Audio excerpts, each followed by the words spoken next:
Oke, bisa kita mulai pembelajaran hari ini? Bisa, Bu. Assalamualaikum warahmatullahi wabarakatuh. Waalaikumsalam warahmatullahi wabarakatuh. Baik, sebelum kita belajar pada hari ini, marilah kita awali dengan berdoa terlebih dahulu. Berdoa dimulai.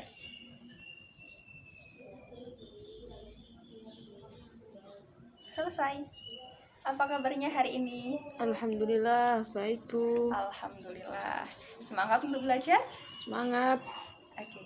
Ada yang tahu tidak hari ini kita akan belajar apa? Belum. Belum.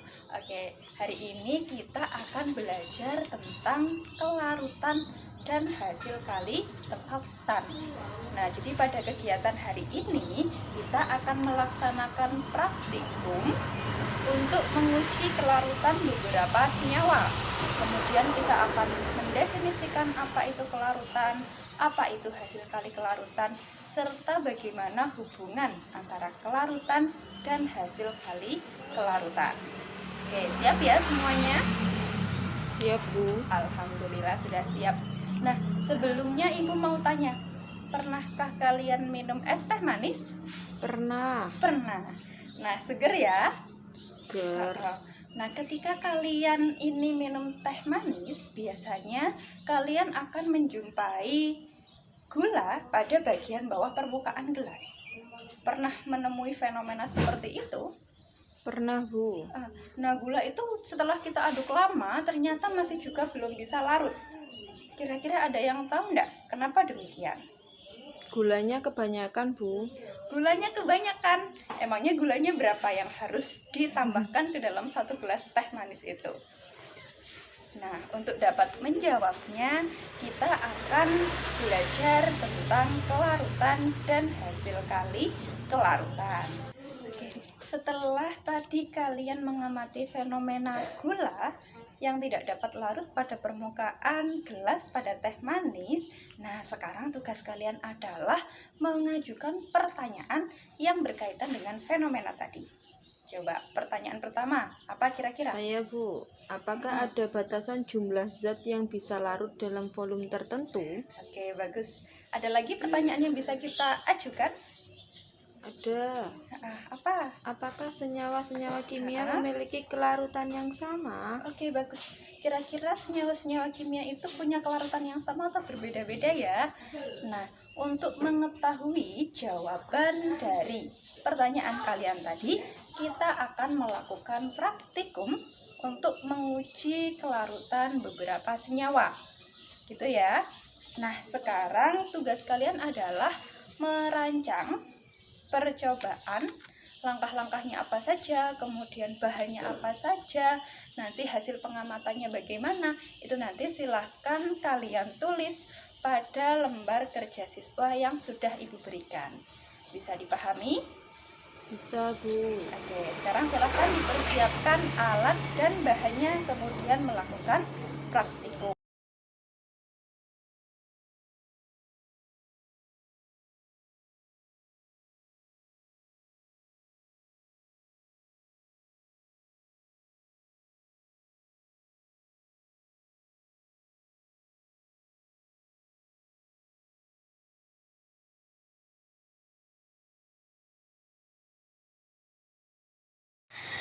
Baik anak-anak, tadi praktikumnya sudah selesai semuanya? Sudah, Bu. Sudah, alhamdulillah. Terus tadi peralatannya sudah dibersihkan? Sudah. Oke, bagus. Sudah dikembalikan ke tempat semula? Sudah. Oke, kemudian data hasil percobaannya sudah dicatat? Sudah, Bu. Sudah. Oke, nah sekarang tadi kita sudah melakukan praktikum. Sekarang Ibu mau tanya, tadi kalau misalkan jumlah zat terlarut dalam airnya itu sebanyak 210 gram dalam 100 liter larutan, nah kemudian berapa yang terlarut dalam air? Ada 200, Bu. Ya. Ada 200. Nah, jadi kelarutannya berapa? 2. Kelarutannya 2 gram per liter. Nah, dari data tadi, kira-kira apa ya itu kelarutan? Coba ada yang bisa menjelaskan apa itu kelarutan? Kelarutan Hah? adalah jumlah maksimum zat terlarut yang dapat larut pada volume pelarut tertentu. Oke, bagus. Jadi kelarutan itu adalah jumlah maksimal dari zat terlarut yang bisa larut dalam larutan. Nah, kira-kira bagaimana hubungan antara kelarutan, jumlah zat terlarut biasanya dinyatakan dengan mol, dan volume pelarut? Bagaimana? Ada yang bisa menuliskan rumusnya? Ya, bagaimana? Kelarutan sama dengan mol per V. Jadi S sama dengan N per V, di mana S itu adalah Kelarutan dan N adalah zat terlarut, jumlah zat terlarut, jumlah dan V adalah volume pelarut. volume pelarut. Nah, dari rumus kelarutan tadi, kira-kira apa ya satuan dari kelarutan? Mol per liter. Oke, bagus. Jadi satuannya adalah mol per liter. Nah, tadi pada tabel yang kedua, kalian itu mengidentifikasi jenis-jenis larutan. Ada yang namanya larutan belum jenuh, ada yang namanya larutan jenuh, dan ada yang namanya larutan lewat jenuh. Nah, bagaimana perbandingan konsentrasi dengan nilai kelarutan pada ketiga jenis larutan tadi?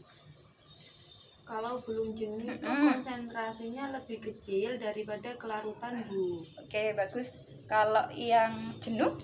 Kalau yang jenuh konsentrasi sama dengan kelarutan. Kalau yang lewat jenuh? Konsentrasinya lebih besar dari kelarutan. Konsentrasinya lebih besar daripada nilai kelarutannya. Nah, dari percobaan ketiga jenis larutan tadi, adakah larutan yang dapat mengendap? Ada. Apa jenis larutan yang dapat mengendap tadi? Lewat jenuh, Bu. Ternyata larutan lewat jenuh itu tadi sudah diketahui konsentrasinya lebih besar dari kelarutannya, menghasilkan endapan atau mengendap. Nah, dari data tadi, bisakah kalian membedakan apa itu larutan belum jenuh, apa itu larutan jenuh, dan apa itu larutan lewat jenuh? Bisa, Bu. Nah, apa bedanya? Kalau belum jenuh itu belum ada endapan. Kalau belum jenuh belum ada endapan. Kalau yang jenuh? Kalau yang jenuh mulai terbentuk endapan. Mulai ada endapan. Kalau yang lewat jenuh? Mengendap, Bu. Kalau yang lewat jenuh itu sudah mengendap. Nah, sebenarnya penambahan zat terlarut pada sejumlah air itu akan sampai pada keadaan di mana zat padat itu tidak dapat terlarut lagi.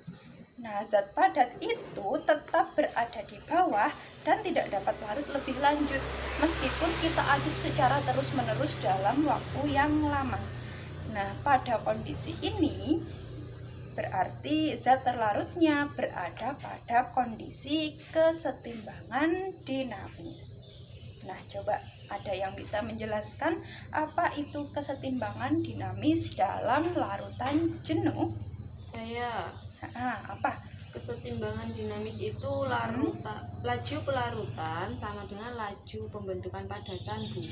Oke, jadi laju pelarutan dengan laju pembentukan padatan itu sama. Nah, jadi ketika kita menambahkan zat terlarut, nah ternyata nanti ada zat terlarut dalam larutan itu yang keluar membentuk zat padat lagi dengan laju yang sama, sehingga jumlah zat terlarut dalam larutan itu tetap atau konstan. Nah, karena tadi laju reaksinya sama, berarti kan ini reaksi kesetimbangan. Kalau reaksi kesetimbangan itu pasti mempunyai yang namanya tetapan kesetimbangan atau K. Nah, coba ada yang bisa menjelaskan bagaimana reaksi kesetimbangan untuk garam CaCO3? Iya, Bu. Kayak CaCO2, CaCO3. Oke, CaCO3 ya. Iya. Reaksi kesetimbangan, panahnya bolak-balik. Ca2 plus CO3 2-. Oke. mengion menjadi Ca2+ dan ion CO3 2-. Nah, berdasarkan reaksi kesetimbangan tadi, coba tuliskan tetapan kesetimbangannya. K sama dengan Ca2+ konsentrasi, bacanya gitu ya, konsentrasi Ca2+, K sama dengan konsentrasi Ca2+, konsentrasi CO3 2-. Oke. Nah, tadi yang CaCO3 itu kan fasenya padat atau solid. Kemudian di dalam air terion menjadi Ca2+ dan CO3 2-. Nah, ingat pada bab sebelumnya kita sudah belajar kesetimbangan bahwa yang bisa masuk pada tetapan kesetimbangan itu adalah yang fasenya gas atau aquos. Sehingga rumus tetapan kesetimbangannya K sama dengan konsentrasi dari produk, berarti produknya Ca2+ dikali konsentrasi CO3 2- pangkat koefisiennya, begitu ya. Nah, K itu merupakan tetapan kesetimbangan yang berharga tetap, sedangkan konsentrasi padatan CaCO3 itu juga tetap. Nah, sehingga penambahan CaCO3 itu tidak dapat menggeser kesetimbangan ke arah kanan, sehingga tidak ada CaCO3 lagi yang lebih banyak untuk dapat larut. Nah, nilai K ini sama dengan nilai KSP dari CaCO3. Coba ada yang bisa mendefinisikan apa itu KSP atau hasil kali kelarutan? KSP adalah hasil kali konsentrasi ion-ion pangkal koefisien. Ya, hasil kali konsentrasi ion-ion pangkat koefisien. Tadi pada kegiatan sebelumnya kalian sudah menuliskan reaksi kesetimbangan untuk garam CaCO3. Sekarang misalkan kelarutan dari CaCO3 itu sebesar S mol per liter, maka berapa kelarutan dari masing-masing ion Ca2+ dan CO3 2-nya? Sama, Bu. Berapa? Masing-masing S mol per liter. Masing-masing sebesar S mol per liter. Jadi Ca2+-nya S, kemudian CO3 2-nya juga S. Kenapa? Kok sama? Karena koefisiennya masing-masing 1, Bu. Karena perbandingan koefisiennya itu 1:1. Jadi nilai kelarutannya juga sama. Nah, kalau gitu bagaimana rumus KSP-nya? KSP sama dengan konsentrasi Ca2+ dikali CO3 2- sama dengan S kuadrat. Jadi KSP-nya sebesar S kuadrat. Nah, sekarang misalkan diketahui ada senyawa memiliki rumus KSP 4S pangkat 3. Nah, dari rumus KSP itu kira-kira bisakah kalian menentukan bagaimana rumus kelarutan atau S-nya? S sama dengan akar 3 KSP per 4.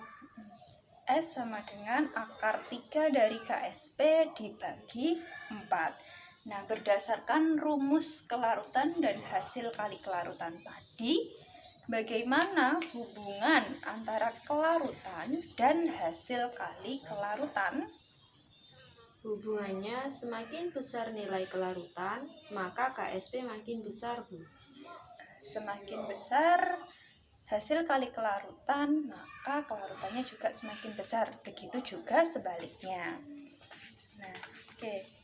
Sekarang di situ ada tabel, di lembar kerja kalian ada tabel berisi tentang kolom senyawa, kemudian reaksi kesetimbangannya, bagaimana rumus KSP dan rumus S-nya. Oke, ini sudah diisi di rumah? Sudah, Bu. Sudah. Oke, sekarang coba kita cocokkan. Nah, yang pertama untuk garam AgCl. Reaksinya bagaimana? AgCl mengalami reaksi kesetimbangan menghasilkan Ag+ plus Cl-. Ion Ag+ dan Cl-. Maka rumus KSP-nya bagaimana? S kuadrat, Bu. S kuadrat. Karena KSP-nya S kuadrat, berarti nilai kelarutannya S A- sama dengan Akar KSP. Oke, akar KSP. Bagus. Nah, sekarang untuk garam BaSO4. Reaksi kesetimbangannya bagaimana? Ba2+ plus SO4 2-. Di BaSO4 mengalami reaksi kesetimbangan menghasilkan ion Ba2+ dan SO4 2-. Rumus KSP-nya S kuadrat, Bu. S kuadrat. Iya. Rumus kelarutannya Sama akar KSP. sama kayak nomor 1 tadi ya, akar dari KSP. Nah, sekarang untuk garam CaF2, bagaimana reaksi kesetimbangannya? Reaksinya Ca2+ plus 2F-. Jadi CaF2 mengalami reaksi kesetimbangan menghasilkan ion Ca2+ dan 2F-. KSP-nya bagaimana?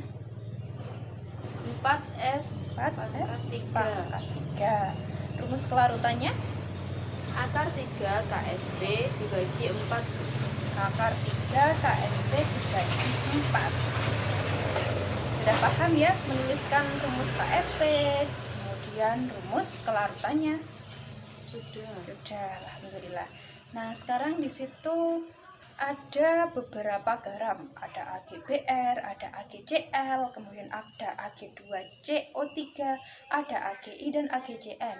Di situ juga diketahui nilai kelarutannya atau nilai KSP-nya. Nah, di situ bisakah kalian mengurutkan kelarutan senyawa-senyawa tadi dari yang paling mudah larut berdasarkan nilai kelarutannya? Bisa, Bu. Coba, bagaimana urutannya? Yang paling mudah larut dulu apa? Ag2CO3, Ag2CO3, kemudian AgCl, AgCl.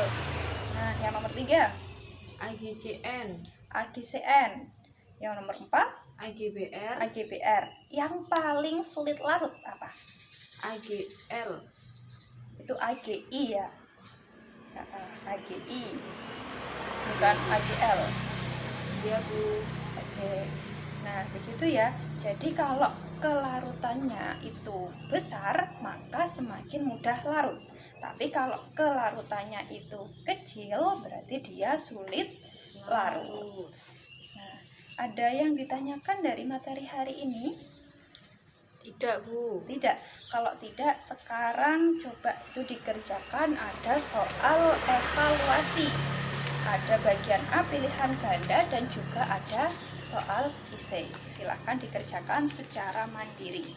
Waktunya 30 menit. Oke, waktunya sudah habis untuk mengerjakan soal evaluasi. Silahkan nanti setelah kegiatan pembelajaran selesai dikumpulkan di ketua kelasnya. Paham? Paham, Bu. Oke. Nah, pada kegiatan-kegiatan sebelumnya kita itu telah belajar bahwa ternyata senyawa-senyawa kimia itu ada yang mudah larut dan juga ada yang sulit untuk larut. Ternyata beberapa senyawa kimia yang sulit larut ini banyak kita manfaatkan dalam kehidupan sehari-hari. Bisakah kalian menyebutkan contohnya pemanfaatan senyawa kimia yang sulit larut dalam kehidupan sehari-hari? Saya, Bu. Bagaimana? Contohnya kerang, Bu. Kerang, kenapa kerang? Kerang mengandung CaCO3. Dengan CaCO3 itu termasuk garam yang sulit larut. Ya, Sehingga kerangnya tidak dapat larut di dalam air laut, Bu. Jadi bisa dimanfaatkan untuk membuat kerajinan. oke. Nah, bagus sekali ya. Ternyata di dalam kerang itu ada kandungan garam CaCO3. Tadi kita sudah belajar bahwa CaCO3 itu termasuk garam yang sulit larut. Nah, karena CaCO3 ini sulit larut, makanya kerang itu sulit larut dalam air, sehingga kita bisa manfaatkan kerang sebagai bahan kerajinan yang cantik-cantik, gitu ya. Nah, contoh lagi, ada yang namanya barium sulfat. Barium sulfat berarti rumus kimianya adalah BaSO4. Nah, BaSO4 atau barium sulfat ini itu digunakan sebagai agen penyerap sinar X pada proses ronsen. Nah, karena BaSO4 ini kelarutannya kecil, jadi dia tidak dapat terserap oleh tubuh karena ini sebenarnya bersifat toksik atau racun. Nah, begitu ya. Jadi kita harus bersyukur Allah itu menciptakan senyawa-senyawa kimia dengan kelarutan yang berbeda-beda. Nah, karena ini jam pelajarannya sudah hampir habis, ada yang mau ditanyakan dari materi hari ini? Tidak, Bu. Sudah paham semuanya? Insya Allah sudah. Insya Allah, alhamdulillah ya. Nah, kalau gitu sekarang saya yang tanya, apa yang sudah kita pelajari hari ini? Kelarutan dan hasil kali kelarutan. Oke, hari ini kita belajar kelarutan dan hasil kali kelarutan. Apa itu kelarutan? Kelarutan itu jumlah maksimum zat terlarut yang dapat larut dalam suatu larutan. Oke. Kemudian apa itu hasil kali kelarutan atau KSP? KSP itu hasil kali konsentrasi ion-ion pangkat koefisien. Oke, bagus. Nah, bagaimana hubungan antara kelarutan dan hasil kali kelarutan? Semakin besar kelarutan, maka KSP-nya juga semakin besar. Kalau kelarutannya besar, maka KSP-nya juga besar. Nah, kalau kelarutannya besar itu artinya bagaimana? Artinya mudah larut, Bu. Nah, artinya zat terlarutnya itu mudah larut. Tapi kalau kelarutannya kecil, Sulit larut. sulit larut. Oke, semoga dapat dipahami dengan baik. Amin. Nah, sekian pembelajaran kita hari ini. Marilah kita akhiri dengan berdoa bersama. Semoga ilmu yang diperoleh bermanfaat. Amin. Berdoa dimulai. Selesai. Saya akhiri, kurang lebihnya mohon maaf. Wassalamualaikum warahmatullahi wabarakatuh. Waalaikumsalam warahmatullahi wabarakatuh.